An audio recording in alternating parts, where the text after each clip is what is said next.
You got me. I'm a serial offender, as in swearing. You have been warned. Content is not suitable for all listeners.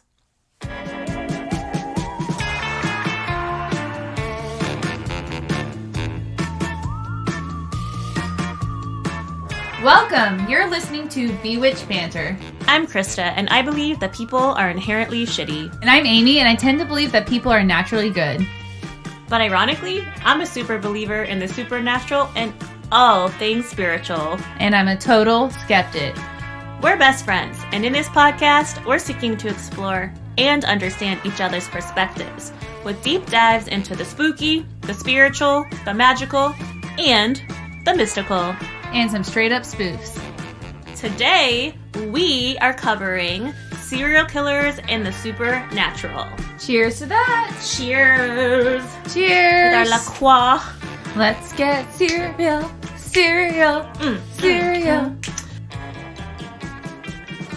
Yes, ma'am, let's do it. I am so excited for this one. So, serial killers, let's get serious about serial killers, because it actually is obviously quite a serious topic. But I remember partially, this is way back in the Wayback Machine of our friendship, when, A, you thought I was a fucking supermodel, and B, Corey was like, oh, well, my girlfriend, or now wife, I'm just gonna call you his wife. My wife loves true crime too. You guys should totally talk about that. And I was like, okay, cool.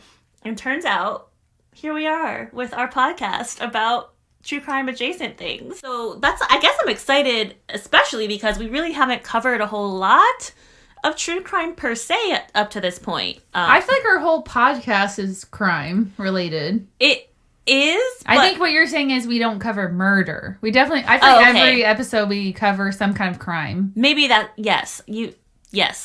For the most part. Like, I'm trying to rack my brain. There are some episodes where we didn't cover crime, but majority of them. But yeah, murder per se, which is obviously the crux of serial killing, and something that you and I both have been morbidly interested in for quite some time, separately. So I haven't been on my true crime game lately, actually. Yeah, I was gonna say, you've taken a little break, haven't you? Like over, I think, a year? Yeah, you've been really good on that. I love it to fall asleep and shit still to this day, so. Yeah, I guess, I don't know why, I feel like during the pandemic I stopped listening to podcasts as much, and maybe that's when I stopped. Really? Well, I wasn't driving to work. That makes sense. I wasn't doing the normal commute in the office. I don't know. I guess I just haven't listened to podcasts as much. I hear that. All right. Well, I'm going to start off with a true crime series that I think... Mindhunter? Yeah, which obviously, if you've been living under a rock, then you don't know what this is, but... this is one thing that I know you have not only watched, but read. And I remember you having the book, and back when you were still on your true crime kick, you even told me you had to put it down because it was so morbid. Well, I stopped reading it because it was covering a case where he would follow, I don't remember, it was a serial killer who would follow girls who would go hiking. And I love to go hiking. Oh, that's Ed Gein, wasn't it? I think it was Ed Gein, I think. I don't remember. All I know is Ed Kemper. All I know is that I was like, I love hiking and I'm not going to let this ruin it for me. So I just put the book down and stopped reading it. Yes, it was Ed Kemper, and he's certainly in the Mindhunter book and series. So, if you love Netflix, you've seen it. If you love true crime, you've seen it. For those of you who have been living under a rock, Mindhunter is not only a Netflix original series from 2017 to 19. It covers, in a nutshell, two FBI agents, Holden Ford and Bill Tench, in the 1970s, who cover like the most insane murderers from and serial killers from that time in American history. And in the show, they also have a third teammate named Dr. Wendy Carr, played by Anna Torv. She, in this show, is an integral part of the modern classifications that the FBI actually does use in real life to classify serial killers as organized or disorganized. And we'll get into that in a little bit. But the series actually came from the inspiration of the book Mindhunter, which is by the very famous in the criminology world and amazingly talented man, John E. Douglas, and co-written by Mark Oakeshire. I was surprised to find out that book was published in 1995. Did you know that when you read it? I don't recall that. Yeah, when I was looking at the copyright, I was like, whoa. So it's quite... But it makes sense because the book was a study about the first time where they really were examining serial killers' minds. Okay. Yeah, I thought it was newer for some reason, probably just because of the series. I don't know, but the series wasn't even relative. I feel like it looked like it was from like not current day. Yeah, the series was in the 70s for sure. Yeah, that's what I thought. So I guess it makes sense. Yeah, but I don't know why. I just thought the book was newer for some reason. But they also have a follow-up book that is called The Anatomy of Motive, which I'm not going to get into too much today. I have a little bit on motive, but really I'm going to be focusing more on serial killers themselves. Our specific episode is Serial Killers and the Supernatural, which both of our stories will focus on Thursday. But this history really, serial killers are so broad that the supernatural isn't like necessarily like a whole sect of it, because there's just so many, I don't know, what do you call it? Parts of it, including psychopathy, that like, and people's psychological makeup that could make them crazy. Then therefore serial killers that blamed a supernatural thing. So I have definitely just more on the connection or the definitions of like serial killers, if that makes sense. Mm-hmm. So in John Douglas's storied 25 career as a criminal personality profiler, he's interviewed the likes of serial killers and mass murderers, including the Atlanta child killer Wayne Williams. Incredible podcast, by the way. Ed Kemper, who was the one you were talking about, I believe, who hunted women hiking or lured us that way. Disgusting. Robert Hansen and Larry Gene Bell. So is this going to be a Mindhunter special? No, it won't be, but it will focus a lot on his work because he's incredibly at the crux of how we see modern day serial killers, at least in the United States. Okay. Today. Makes sense. He has other colleagues that certainly worked on that I'll mention, but he's like the, I don't know, godfather, if you will. He gets the credit for it. Yeah, the godfather of like studying these people, which to me is such a noble thing to do because he really gets in there. Well, I remember in the TV show, he seemed like, I mean, I know it's a TV show, but he seemed very depressed because he's trying to think like a serial killer. And you're like, I think it's one thing to me. I think I've never really been into true crime and TV shows. I guess I have been a little bit, but I don't like when you see the visuals as much. It's one thing to hear about it, but sometimes you're seeing the visual.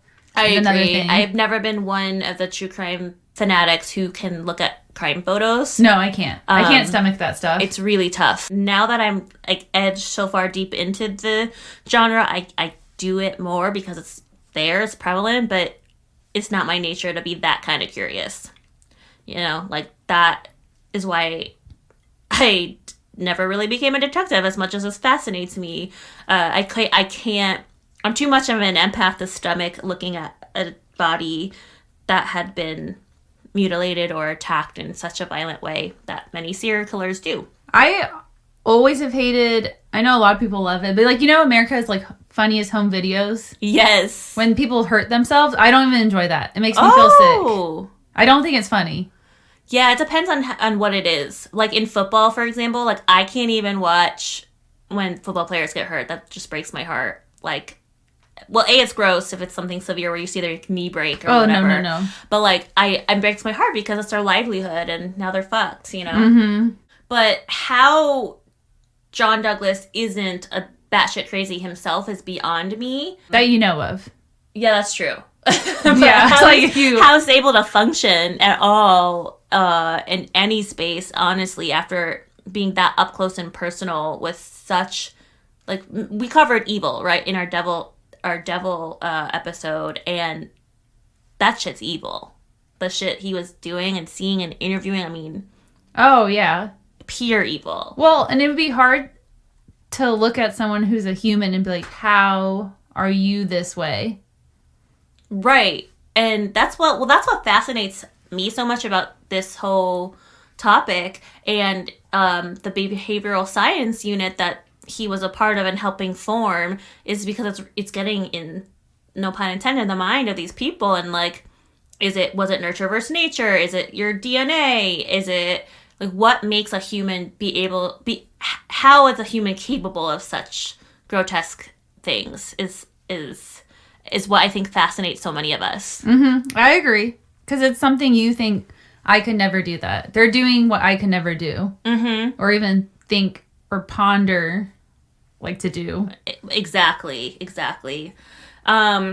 So even Douglas's influence was so broad that he was even the influence for the character of Jack Crawford in Silence of the Lambs, who was the detective in that movie. Oh, okay. So that good movie. Yeah, that detective was based on Douglas and his insights into these wild ass minds. And so obviously the main goal is not just to be proactive in identifying these monsters in society, but also, as we're talking about, to understand them. Why? How are they capable of such inhumane acts? And again, in his work, he had to go into these minds of monsters to create the profiles on their habits, predicting their next moves, and he had to literally relive not only the killer's experiences, but the steps of the victims and their last breaths and what they experienced too. So it's twofold, right? Like, he had the monsters, he was living inside the head of a monster, but also these poor victims. So again, how he's not totally batshit, no idea. I could never do that job. Yeah, neither could I. And so before I go back to the classifications, that Mindhunter has a whole scene in that. I don't know if you remember that, where like Wendy Carr is like doing the board of like creating this organized versus unorganized. I mean, it sounds like every cliche movie, to be honest. Yeah, or TV it does. Show. It does. So obviously you never watched Dexter, did you? Not the new one. The old one, yeah. Oh, I just finished the new one. It's so good. It got better? Because didn't you say it sucked at first? Well, at first, I think they had to build this storyline. So I understand. They had to develop the characters. And it was, at first, very predictable. And of course, there's a podcaster in it. Oh, yeah. I saw that one part with you guys. And her name is Mary Fuck Kill. No way. Yeah, the podcast name, Mary Fuck Kill. Oh, the podcast name. I thought you said her name. Like, maybe her first name was Mary, and then like a funny last name. But it reminds me of the game, like Mary Fuck Kill. Yes, yeah, exactly. Anyway, so it's good. You should watch it. All right. And they actually ended the show. Well, I shouldn't. I'm gonna stop talking. Yeah, don't tell me. Don't tell me. Actually, we should bleep that part out for people watching it. No, I thought earmuffs. But I heard they're gonna do a spin-off with the son. Okay, well, I won't talk anymore. Yeah, I was gonna say, I thought he was the main character in the new episode, or the new series, but there are some differentiators though. So I wanted to give some definitions. So we know what serial killers are in theory, right? But there's also mass murder. That's the act of murdering a number of people, typically simultaneously. So with the gun? Yeah, exactly. So think, obviously, mass shootings, as you said. That's usually typically done by individuals. You have your terrorist attacks. It could be individuals, it could be cults, or it could be terrorist organizations. I'd also argue some governments who use genocide as justifiable means to get rid of some of their people, which is disgusting. Those would all be considered mass murder by the FBI standards. With the difference, though, in between mass murder is that there's no cooling off period, quote unquote. It's usually a one-time traumatic event, therefore no like pause in between the murders. Okay.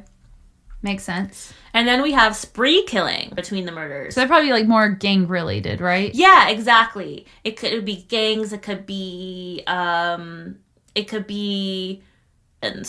Bonnie and with Clyde, no time or cooling off, like robberies for thrill. And they are not defined by the number of victims. And then finally, obviously, we have the serial killers, which we're covering today. And defined by the FBI, serial killers kill over a long period of time, and they commit clearly separate murders, different victims, and the murders obviously happen at different times. Does it have to, is there a quantifier, like more than this many deaths? That's a good question. There's a lot of debate, actually, around all of these terms in the criminology world. Because a mass shooting, isn't a mass shooting more than, like, 3 or 4 people? 3 or more murders is a serial killer. Mass murderers kill many people, typically at the same time in a single location, with some exceptions. Many mass murderers end with the death of perpetrators. Usually they're white assholes, little fucks who kill themselves. Because they're cowards. Or terrorists, equally cowardly, who blow themselves up. Mass murderers are generally dissatisfied people and have poor social skills and few friends. Well, no shit. They're not generally clinically psychotic. Rather than being a psychopath like most serial killers, mass murderers tend to be paranoid individuals with acute behavioral or social disorders. So it doesn't have a number? That is a super good question. So a serial killer is conventionally defined as a person who murders 3 or more people in a period of over a month with, again, that cooling down period. Where spree killers have no cooling down period. They just keep it going. Serial technically take a little break in between. Maybe they got too tired of hacking bones or some shit. I think it's a ritual more. Oh, yeah. It's probably more a ritual mindset. Okay. But that means my story I'm covering on Thursday, technically, he's not a serial killer then. Well, there is some debate, like I said, in the criminology community about the use of those terms. Because no matter what, they're murderers, right? Well, I'm sure people use them incorrectly all the time, too. Right, exactly. And at the end of the day, if you're a murderer, you're a murderer. Exactly. I mean, you don't really need a specific term. Exactly. You're an awful human. Exactly. This is from psychologytoday.com about serial killers. They have a compulsive need to commit it. Like exactly what you're saying. That ritual. They can't help themselves. They have to do it. It's so bad, this compulsion, that it can be compared to a drug addiction that forces them to get their fix. Ryan, get their hit. I keep thinking of Dexter just because I've watched Dexter. So. I know. I want to watch it now. Yeah, it's good.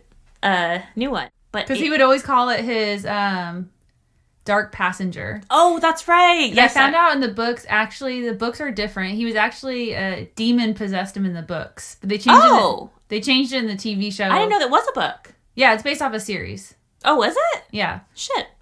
Yep. Learn something every day. Yeah. But I guess in the book series, it's a demon possessing him. But on the TV show, they kind of got rid of that aspect of the story. Oh my God. I had no idea it was a book. Interesting. Yeah, my coworker has the books and he keeps on bugging me to read them. Ryan? No. I feel like Ryan, I just see Ryan reading those, that's why. I'm like... No, this is another guy. Oh, okay. I call him Padman. Long story. I'll tell you later. Well, I'm very curious. Padman. I'll tell you another day. Like pad thai? No. Okay. Padman, like a pad you bleed in. Oh, ew. I'll tell you another day. Oh, no, now we have to know. No, another day. Does he use pads for his meal period? No, another day. All right. Okay, so there's also, you probably heard of this, knowing your true crime fandom as me, but the triad. Do you remember what that is? Or have you heard of it in your true crime listening?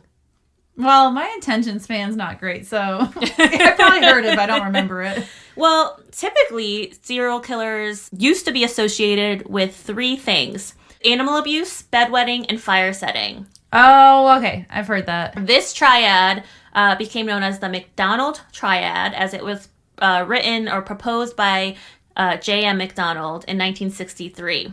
He published a very controversial review of those 3 things, linking childhood experiences to criminal violence in adulthood. However, more recently in 2018, criminologists and experts suggested that the triad actually doesn't really fit modern day any longer from a psychological standpoint. Interesting. The triad is more just an indicator that you had a shitty or dysfunctional home environment as a kid. Okay. So just because you bedwet, set fires, or, hurt animals, fuck you for that anyway. But if you do any one of those things as a child, it doesn't necessarily mean you're going to become a serial killer or that you are one at a young age. Well, I'm sure there's several children who have done that and they didn't end up being serial killers that they know of. Exactly. And so while those three things are important, there are actually things that the FBI uses, as I said, to categorize your serial killers. And it came largely through the work of John Douglas and Robert Ressler's work of these in-depth interviews with America's most notorious monsters. That was depicted on the show, as we've discussed. Something that was accurate and actually true from the show was that they developed this schema, if you will, at its behavioral science unit in Quantico, Virginia in the 1970s. That part's true. How they came up with it obviously was Hollywoodized in the show. What do you mean schema? Criteria. Okay. So I'll get into that. I made us a little chart. Oh, fancy. Actually, the unit, the behavioral science unit, was also pioneered by Roy Hazelwood, who was an FBI pioneer in criminal profiling. And he's the one, Roy Hazelwood, who came up with the organized or disorganized chart that I'm going to go over here. It includes several factors, like if the victim's body was positioned or posed by the killer, were there acts of sexual violence committed before or after the death, and whether mutilation or cannibalism, which my case has all of that, was practiced on the body. So these factors are used by profilers to predict whether an unknown killer out there or an offender is organized or disorganized, and helps them predict their next move and who the motherfucker is, frankly. Okay. All right, so organized. They're usually antisocial, often psychopathic, but they do know right from wrong. Because they've been taught, but they probably don't feel it morally, right? So I think psychopath is where you do know, but socio, you don't know. Okay. Because I always mix those two in my head. I do too. But given this chart, psychopath means they do know. And that's, to me, even scarier that they're going to do it anyway. Yeah, but it'd be hard to me, it's scary when someone doesn't know they're wrong. Oh, really? And no remorse or no emotion? The no remorse. And the organized, they don't show remorse. Because I feel like psychopath, you could probably at least, there's some hope because they know. Or sociopath, I don't really think there's enough therapy in the world to fix them. To fix you, yeah, probably not. Hell no. So on contrast, disorganized, usually their murders are often not planned, they're sloppy, they typically leave evidence behind, like fingerprints or blood. Sorry, I'm a little confused. What do you mean by organized? What are we comparing? I know organized or disorganized serial killers, and this is how the FBI classifies serial killers. Oh, okay. So I didn't realize they got two classifications. Mm-hmm. Okay, I'm following now. I didn't understand that. Yep, sorry. So this part, again, was actually a real-life thing that happened in Quantico, Virginia. And again, the show Mindhunter portrays them coming up with this in a very Hollywoodized version. But it did ultimately lead to this in real life. Okay, so there's two categories. I get it. Okay, yeah. That makes sense. Exactly. All right, so we're going back to organized side. They are usually above average intelligence. They are usually attractive or married, living with a partner. They are employed. They're educated. They're skilled. They're orderly. But that kind of makes sense that those would be an organized serial killer because they're so organized. They're leading the image of living a perfect life. Exactly, and that's why they're psychopathic, because they do know right from wrong and they can fool you. And they're cunning. To me that's really scary. What's scary is how many interviews I've watched where people, like, for years are married to someone and they find out like 15 years later, like, they slept with 100 people and I was with them for 15 years, or I never know, or they sexually molested children at school. Might be me.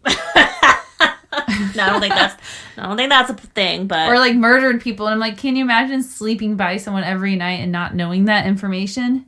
Almost good you didn't know that information, you know? I feel like you would develop a complex. Like, I couldn't figure that out when I was with them for 15 years. You would never trust someone again. So, yeah, scary, right? Like, you could be sleeping next to somebody and they doing all this horrible shit that you don't even know about. Mm-hmm. Very scary. But that's an organized killer.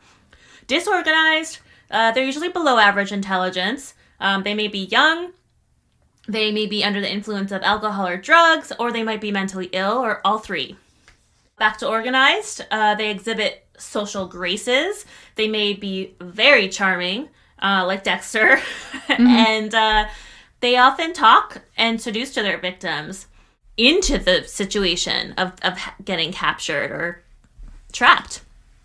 There's often 3 separate crime scenes: where the victim was approached by the killer, where the victim was killed, and then where the body was found or disposed of. So that totally reminds me of a Vice that I've watched on, of course, the Oprah show growing up. Here we go, our daily Oprah corner. But it's good. It's good advice, and everyone, if you haven't heard this, you should listen to it. She said from all the interviews, and I don't know if it was just her advice or where they got it from, but they said never allow whoever comes and says they're going to take you to a different location, never allow them to take you to that second location because you're not going to live. Holy shit, I just got spine chills. Even if they have a gun to your head and they say, if you scream, I'm going to murder, they say scream. Because if you go to that second location, they're never going to find you.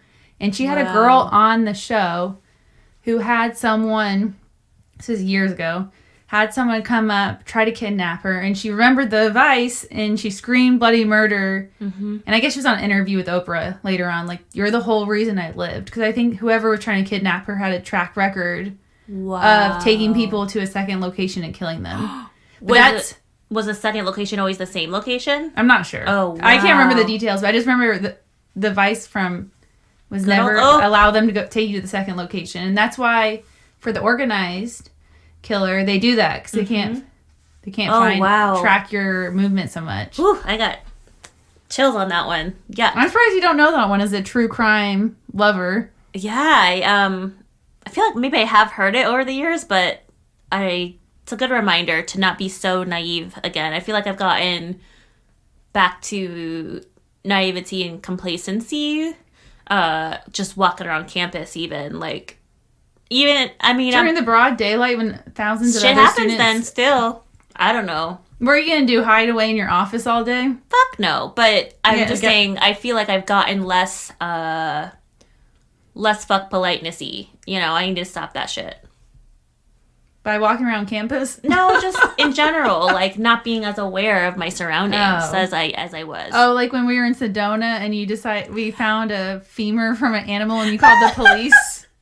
I thought it was a fucking human skeleton. Huge. Okay, this girl finds a femur and it's obviously from an animal. And me and Corey were like, yeah, we're embarrassed. We're going to go to the bar or the brewery. That cop was real hot, too. We're like, yeah, we'll let you guys deal with this. And I should have just stayed and the cop. Mm. Oh, yeah, with your ex-husband right there? Yeah.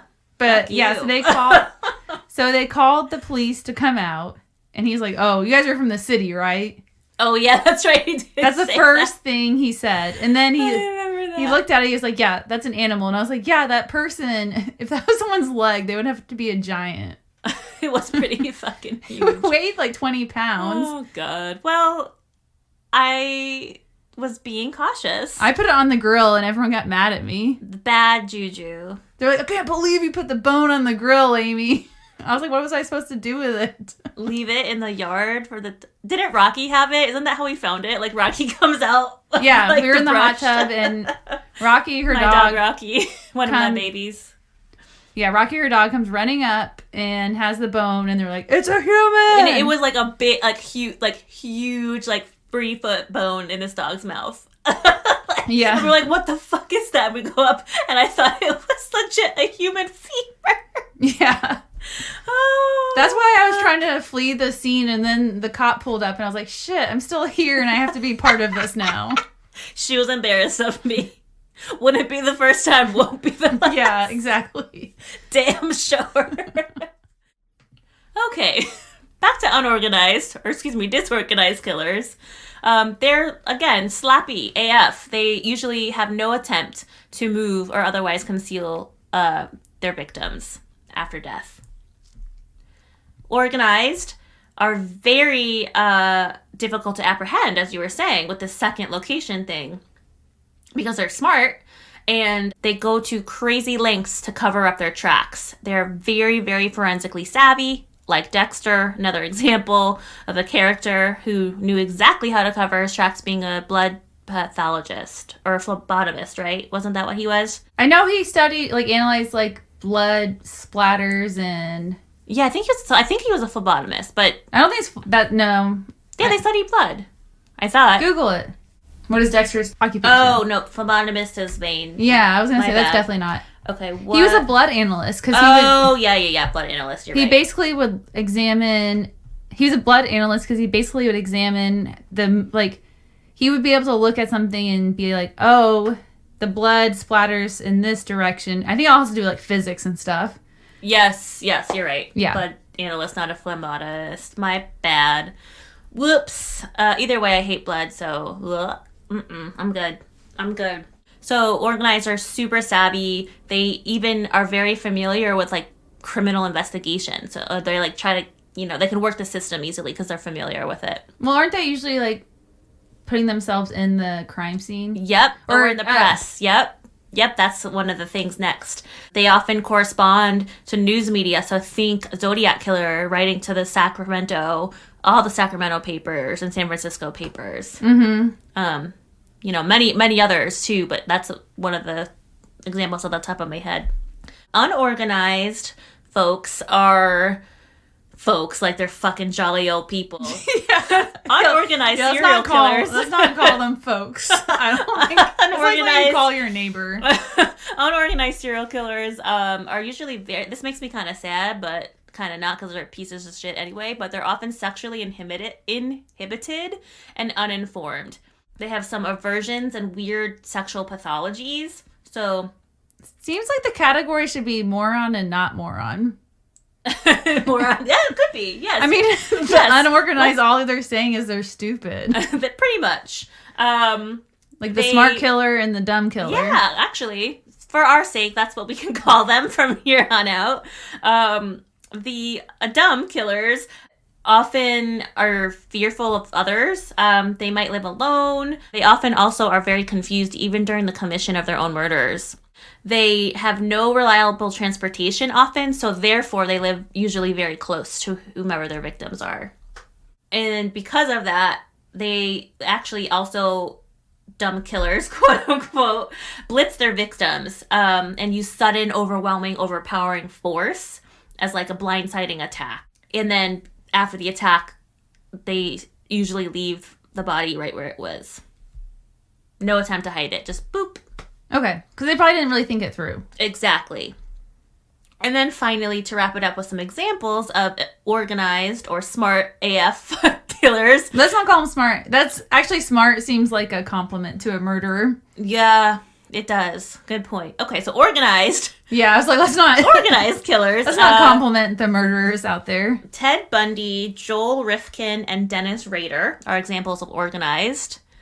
Examples of unorganized are Jack the Ripper, and P.S. I'm listening to an incredible podcast right now called Bad Women, The Ripper Retold, about Jack the Ripper, and it actually focuses more on the women themselves and the victims versus the murderer himself. Like humanizing the story, because I think that part gets lost a lot in true crime. It really does. And I think a lot of us are guilty of forgetting that humans and someone's like sister, mother, and is involved. Yep. And I'm definitely guilty of that. And I think we owe it to ourselves and listeners and everywhere to do a better job of that. And even as consumers, too, to be asking those questions and thinking about family members and loved ones and friends and sisters and brothers and daughters. You know what I mean? Like you said, they're people. They're human beings that this horrific shit happens to. And it does get lost.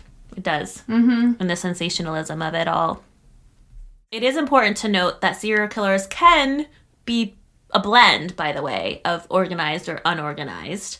And that this organized, disorganized structure, categorization, is actually only used in the United States by the FBI for American serial killers and criminologists. There was one study done, however, in South Africa that showed very similar patterns to U.S. offenders. The exceptions being that since it was in South Africa, most of the offenders and victims were predominantly Black. They were lower educated than the U.S. offenders, and none of them were female, Whereas in the U.S. we have Eileen Wuornos, which is the female serial killer off the top of my head. But in their South Africa study, there was 0 female serial killers. Okay, interesting. So do they think culturally that impacts how a serial killer is motivated? Yeah, I think so. I have some theories below that I'll get to about social behavior versus nature nurture too.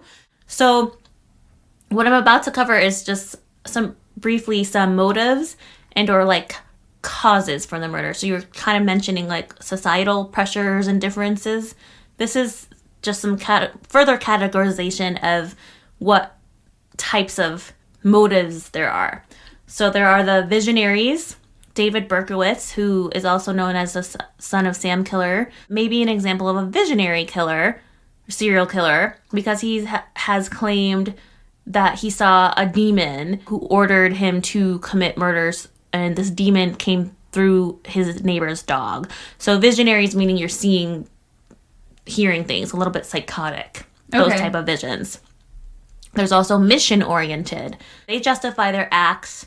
Examples like, unfortunately, Hitler trying to rid the world of people that they don't condone as human.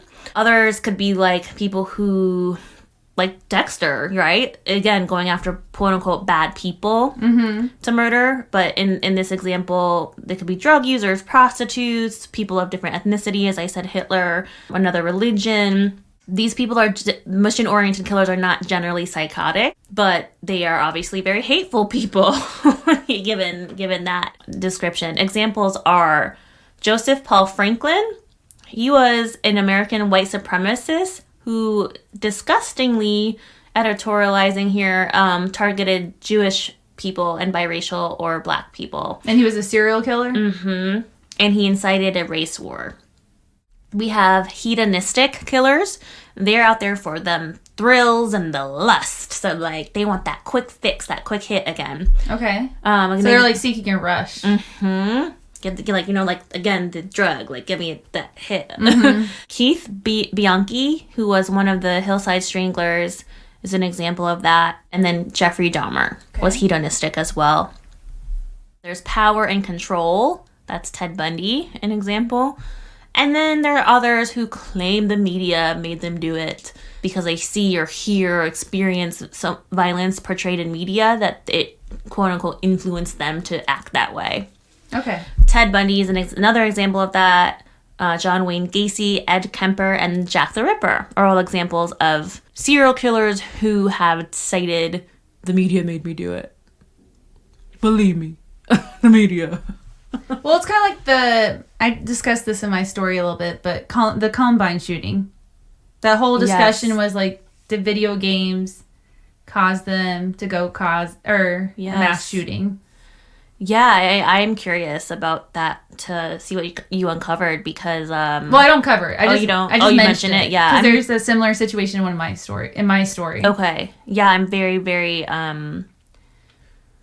curious if it does impact our youth because... I mean, everything has an impact, but can we solely point our fingers that way? I say no. Right. I feel like that's not taking ownership for your actions. Right. There's a whole lot of that to discuss. It's so hard, and I've got 2 theories coming up that I'll explain that kind of touch on those nature nurture. So what I'm curious about, this is kind of going back to what you were saying earlier, like we only have, what we're discussing today is the United States profiling system. I'd be curious to look at and learn about how it compares to other countries. Yeah, the profiling systems, I am too. I would be curious, how does it compare to a Western European country, to an Eastern European country? Is it even established in all these countries? It would just be I think that'd be an interesting conversation to have. Yeah, let's compare in the future for another ep, because I'm curious too how other parts of the world see this, because obviously certainly serial killers have been around the world for centuries. More than that, millennia, probably, right? Since the beginning of humankind. But the one I went with, which is obviously what we're most familiar with, U.S. But yeah. Okay. Yeah, because I feel like I don't know those. So I think that's why I feel like it'd be really intriguing. Yeah, I'm totally down for that. Mm-hmm. there's some other factors, obviously, like development. Like, let's say a lot of the times we, hear in true crime, they fell and hit their head when they were young and it fucked them up somehow psychologically and developmentally. And then there's chromosomal makeup. This has been attempted to be studied, actually, by scientists. If there was a theory where they thought that if your Y chromosome was a little extra long, that maybe that would be an indicator of chromosomal, like, causation of why you're a serial killer. Unfortunately, there's actually been no consistent research to prove this or back it up. But it has been studied. But they haven't been able to find a scientific correlation on that yet. Okay, interesting. There's also fantasy, medical practitioners, and military folks. So those are slightly, different overarching broad categories of people that can tend to become serial killers. Obviously medical practitioners, nurses, we hear about that all the time. Dr. Death, and military, they're trained to kill. Right? So perhaps they have PTSD and then go on a spree, as we covered. And then getting close here to the end, but there's two theories that I wanted to just discuss really quickly. There is the fractured identity syndrome, or FIS. This suggests that a social event or series of events in the kid's childhood broke their personality, and made them into a serial killer. The term fracture is defined as a small breakage of that personality, which is often not visible to the outside world. So it's only felt by the killer when they're a child. They kind of almost like disassociation. So they're like... Do they have any examples of that? That seems like a pretty abstract idea. Yeah, I don't have one right here, but my story actually could be categorized as that on Thursday, which I'll get into. Okay. Because he had some pretty horrific shit that happened when he was a child. Okay. So, and that's Albert Fish, by the way. Not to give it away, but if you're interested, that's who I'll be covering Thursday. And then secondarily, there's also the social process theory. This is something that they say happens when offenders kind of give into peer pressure. So going back to military, perhaps, offenders who blame their criminal behavior with negative interactions with social institutions or governments, and they blame this negative interaction again on the organization, XYZ organization, and that they learned to be violent through these actions, and then that led them through to being caused serial murderer traits. Usually, again, a child that's used as a scapegoat would be deprived and feel less guilty when they do commit violent acts. So those are serial killers that often commit, in this theory, in the social process theory, those killers commit animal torture, usually.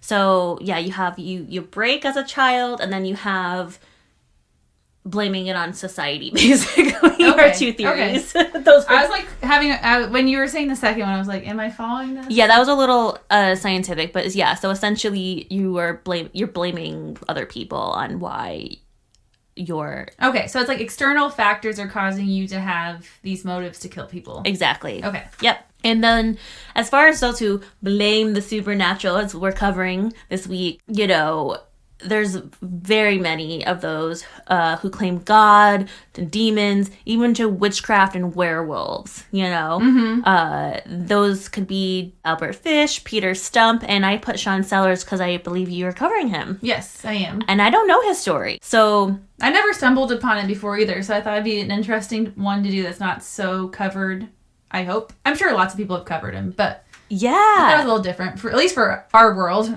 Absolutely. And then, of course, we have the Son of Sam. Again, David Berkowitz claimed that the devil demon and his neighbor's dog told him to do it. So that's definitely not new in serial killings. And I do have a whole list, which it was so long, it's like 5 pages on Wikipedia, of serial killers before 1900. I'll add it to our links and stuff just for listeners' references. But being that, so, you know, we've kind of, at the top I was talking about how much we love true crime and how we got to do a better job as media and as consumers in representing the victims and telling the full picture story. But we are not alone in our morbid interests. As you know, I mean, this genre has exploded in the last, 10 years or so. Well, I think it's more common now. I wouldn't even say, like, liking true crime as a unique personality trait, because I feel like everyone likes it. Yeah, I think so too, now that that we talk about it and we found our, people. Yeah, and it's funny, my little group of friends, all of them are obsessed with true crime except one of my friends. Only one. Who? Karina.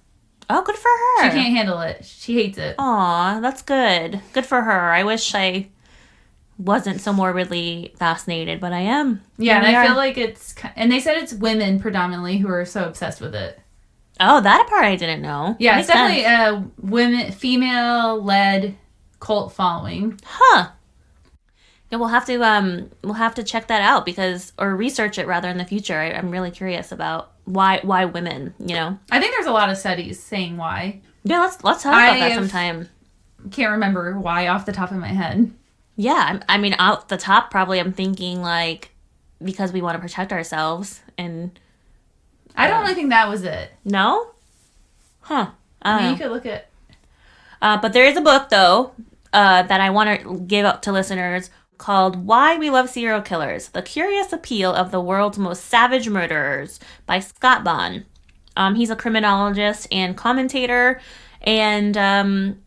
we're not alone is my point in this very dark world, and because what we discuss in our show always is dark, but this serial killer... last week I was very positive. You know what, we were. Last week was a fun one and funny. But yeah, so we're not alone in our darkness, and wanted to end it there. Anything else you want to add before we wrap the history of serial killers? Not really. This isn't really an episode you can joke much about. No, it isn't. It really, I mean, it just, I don't know. Murder is just like, yeah, it's just wild. I think it's one thing to listen to it, and then it's one thing to discuss it and talk about it. It really is. I'm like questioning, like, should I even listen to anything tonight? Which is usually my nightly ritual. But your nightly ritual? You need to get rid of that. I do. What a horrible way to end the day every day. I love it. Oh, no. Maybe you should take like every other night. That just doesn't seem very healthy. You're probably right. Like, what about something uplifting or like nice, like going to bed and reading a nice novel or something? That's a really good idea, friend. Maybe let's broaden your horizon. Maybe that's what you get out of this podcast. Oh, I think I love that idea. Challenge accepted. Okay. Challenge accepted, every other my night, friend. I would maybe like, hey, this is a list of books I've wanted to read, or I do have a big ass let me list. watch a funny video, something that's going to make me a little more light in the world. Come on, I think times are dark enough as it is to listen to murder every single night. That's a little. God.